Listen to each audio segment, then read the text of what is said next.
The maternity ward buzzed with life. Nurses wheeled in carts, new fathers floated like balloons, and the cries of newborns harmonized with the lullabies of exhausted mothers. Yet for Amara, 28, first-time mom with tired eyes and trembling hands, the world had narrowed to one fragile heartbeat swaddled against her chest. Her son, Chisholm, was so small, so perfect, it terrified her. She could barely breathe without checking if he was. Each tiny movement from him sent a tremor through her soul. Was he okay? Was he cold? Was she doing this right? Amara, came a soft, steady voice. It was Tund, 34, her husband. His eyes sparkled with joy, though his beard was already flecked with worry. "You're doing great, my love. Look at him, he's healthy. He's ours." She tried to smile. Tund had always been her calm, but even his presence couldn't quiet the unease slowly pooling in her chest. It wasn't fear. It was something else, like an itch in her spirit, one she couldn't scratch or name. Across the room, a nurse stood still, too still, watching them. She was older, with silver-streaked hair tucked into her cap, and around her neck hung a strange necklace. Wooden beads, worn and chipped, with a rusted charm shaped like a crying eye. When Amara blinked, the woman was gone. No footsteps, no sound, just gone. That night, after the laughter of visiting families faded and the ward settled into the quiet hum of 4 drips and muffled cries, Amara tried to sleep. But a sound tugged her awake. It was faint, like a whisper on wet leaves. She turned her head toward Chisholm's crib. Nothing. Just him, breathing softly, lips parted. Then she heard it again. Closer. A whisper, soft but urgent. 4 in syllables. Almost like a lullaby. Almost like a warning. Amara rose slowly, legs still weak from childbirth. She checked the hallway, empty. Just her baby, and the flickering fluorescent light above the door. She shook her head, forcing a breath. "It's the stress," she muttered. "Just exhaustion. Hallucinations." But deep in her gut, something twisted. She picked up Chisholm and held him close, rocking gently. His eyes fluttered open. And for just a moment, he wasn't looking at her. He was staring just over her shoulder, eyes wide. And smiling. First, everything seemed blissfully normal. The scent of baby powder hung in the air. Soft lullabies floated from the Bluetooth speaker. And Tund moved about the house with wide smiles and arms full of baby bottles and diapers. Amara wanted to believe they were okay now. Back in their cozy Lagos apartment, the walls felt warm, safe, familiar. But something had changed. Chisholm cried, yes, all babies cried. But his screams were different. Piercing, almost frantic. But only when she passed near mirrors or paused too long in shadowy corners. Amara began to dread nighttime. Every evening, without fail, just after sunset, Chisholm would wail the moment his crib was placed near the full-length mirror by the nursery closet. She moved it, turned it to the wall. Still, the baby would cry if he so much as faced the reflection, even in passing, from polished surfaces or screens. One night, the crying wouldn't stop. Tund had gone to pick up groceries. Amara, bleary-eyed, shuffled into the nursery with Chisholm clutched to her chest. She rocked gently, humming, whispering, willing the baby to sleep. The lamp glowed faintly beside the crib. Then something shifted.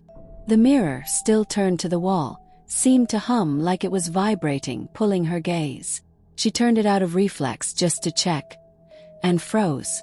In the reflection, behind the crib, stood a figure. Not her. Not Tund. It was tall, shrouded in blackness, and its face, if it had one, was blurred like smoke-smearing glass. It didn't move. Didn't breathe. Just watched. Her heart slammed against her ribs. She spun around. Nothing. Only the crib.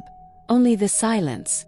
She gripped Chisholm tighter, whispering prayers through clenched teeth. The next day, Mama Tola visited. Dressed in her geli and firm traditions, she noticed the unease in Amara's voice. "Mama, something's wrong," Amara said. "I keep seeing things. In the mirror. Shadows. The baby, he hates it." Mama Tola sucked her teeth. "And you young mothers and your stories. Spirits. In Lagos. Do not embarrass this family with such nonsense, Amara."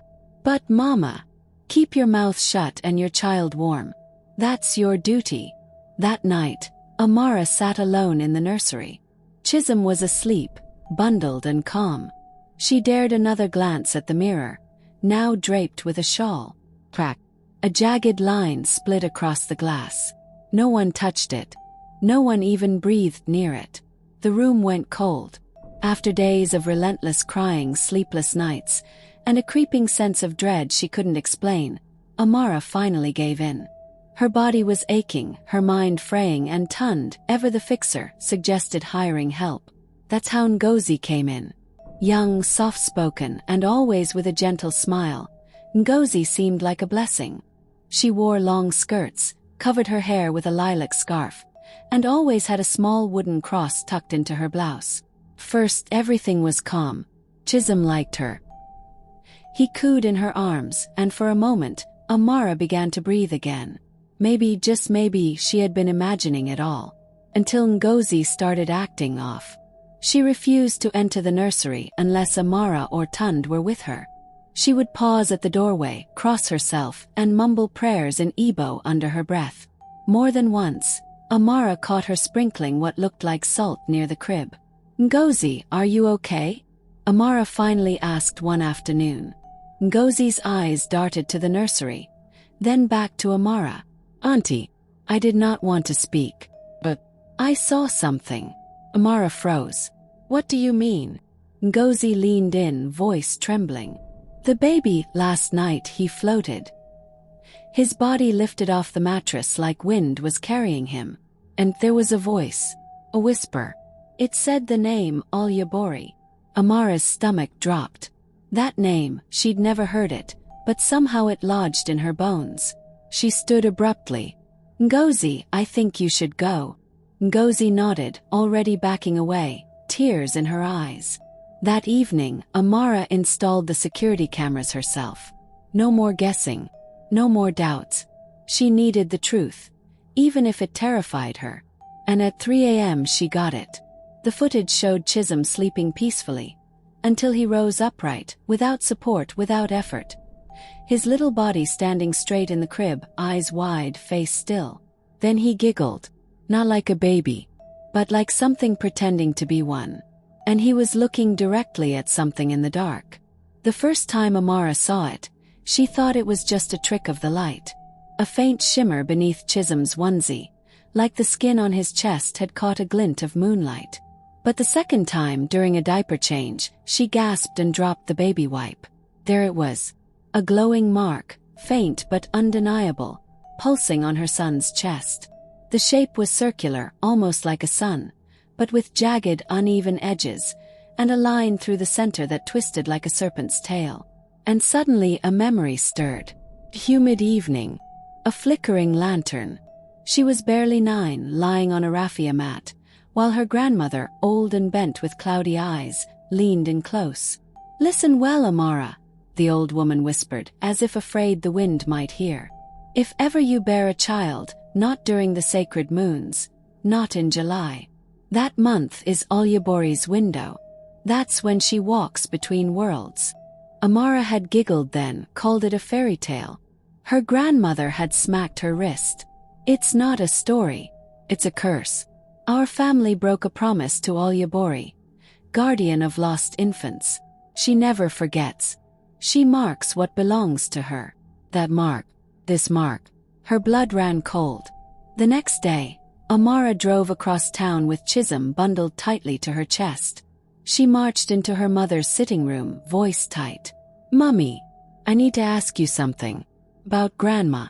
About Olubori." Her mother's smile faltered instantly. "Who told you that name?" Amara pulled down the baby's onesie. The glowing mark flickered like embers. Her mother gasped, staggered backward, and sank into the couch. "No. No, it can't be. You knew." Tears welled in her mother's eyes. "Your grandmother made me swear never to speak of it again. I thought the curse had passed us. I thought we were safe. What does she want? What does it mean?" Amara's voice cracked. Her mother reached for her hand, trembling. "There's one rule. Just one thing we were told to do. If the mark appears, never let the baby cry for more than 30 seconds after midnight. Amara blinked. Why? Her mother's voice dropped to a whisper. Because if he does, she comes. And she takes what's hers. The room went silent. Chisholm let out a soft whimper. And the clock on the wall ticked closer to midnight. The attic was suffocating. Dust-heavy air, splintered floorboards, and shadows that seemed to shift just beyond the reach of the flashlight. Amara's hands trembled as she pried open an old metal-latched box tucked behind forgotten suitcases and cracked photo frames. Inside were faded wrappers, dried herbs wrapped in cloth, and a leather-bound journal, brittle at the edges and smelling of camphor and age. It was her grandmother's. She opened it carefully, eyes scanning the looping Igbo script and strange symbols inked in red and black. Diagrams of circles, bones, fire, and serpent-like figures danced across the pages. Interspersed were diary entries, some warm and motherly, others almost frantic. And then she found it. A passage highlighted with a pressed leaf. The words burned into her brain. We made a pact to protect the living. In exchange, Olubori would take one, the firstborn of the 4th generation, to guide the lost souls in her care. But if we defy the offering, the curse will not take one. It will take all. Chisholm. He was the 4th. She flipped faster, desperate, breath catching on a final page that read, "A ritual of reversal exists. It must be done before the child's 30th day. Blood, fire, and a mother's vow." Her eyes darted to the calendar. Tomorrow was Chisholm's 30th day. Suddenly the lights flickered. A cold gust swept through the living room like the house had exhaled. And there she was. The old nurse, the one from the hospital, stood by the window, her wooden bead necklace glinting faintly. Her skin was pale now, almost translucent, her eyes deep pools of knowing. "You've read it," she said calmly. Amara stumbled backward. "Who are you?" "I am the mouth of Olubori," the woman replied. "I've come to collect what is owed." The mocked one. Amara shielded Chisholm behind her, voice shaking. "He's just a baby." The nurse smiled, sad and strange. "They always are." Amara's heart pounded. She had one night left. One chance to break the contract. Or lose her child forever. The moment the clock struck midnight, everything stopped. Literally. The lights cut out. The TV clicked off mid-scene. Even the baby monitor glitched to black. Amara's heart skipped a beat as silence draped over the house like a suffocating blanket. Then came the low, mechanical tick-tick-tick of the wall clock, before it froze completely. Tund was still hours away, stranded by a flight delay in Abuja. She had begged him to find a way home, but there was no time. No one else was coming.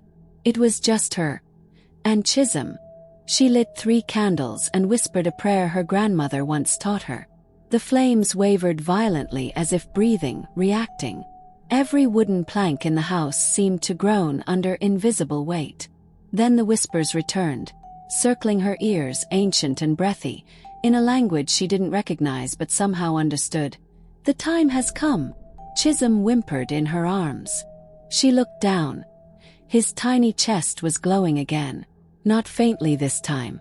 The mark pulsed like a heartbeat, casting golden red light across his onesie. Then a shadow stretched across the nursery wall. He turned.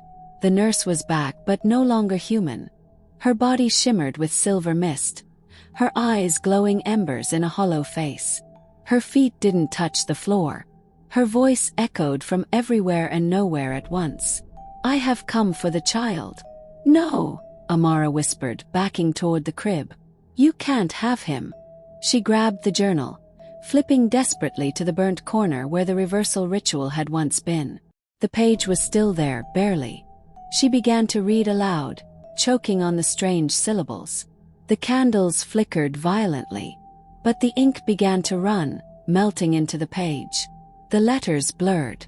And then, fire. The journal ignited in her hands, curling into ash as she screamed and threw it aside. Suddenly, Chisholm's body went rigid, and then began to float. Straight into the air, arms outstretched, eyes wide open. The room darkened unnaturally as a thick, cold fog slithered in through the floorboards, rolling in like smoke from some unseen fire. The air turned heavy, wet, unbreathable. The whispers grew louder, and from inside the fog, something far older than the nurse began to rise. "Chisholm!" Amara screamed, her voice breaking through the thick fog like a crack of lightning. And then everything stopped. No more whispers. No creaking floorboards. No vibrating walls. Just silence. The fog evaporated in an instant, sucked into nothing like breath on cold glass. The room stood still, lit only by the dying flicker of one stubborn candle. Amara's knees nearly gave out as she lunged forward. Chisholm's body dropped softly into her arms, limp and ice-cold. "No, no, no, please no," she sobbed, shaking him gently, brushing his cheeks, cradling his head. Then, his eyes fluttered open. But they weren't his eyes. Gone was the innocence, the soft brown she knew. In its place, jet-black voids, ancient, still, and terrifyingly aware. His mouth opened, but the voice that came out was not her child's. It was calm, deep, and inhuman. "The contract is sealed, but not with you." Amara froze, blood draining from her face. What do you mean?" she whispered, voice barely audible. Behind her, a crack echoed. A turn. The mirror, shattered just days before, had repaired itself, flawlessly. The glass shimmered like it had never been touched. But as she stared, her breath caught in her throat. Her reflection was gone. Nothing looked back at her. No shadow. No silhouette. Just the empty room. And the soft giggle of something that now lived inside her son. To be continued. Don't miss what happens next. Subscribe to my channel and turn on notifications to stay updated on the next chilling chapter. Your support means everything. Thank you for watching and following the journey.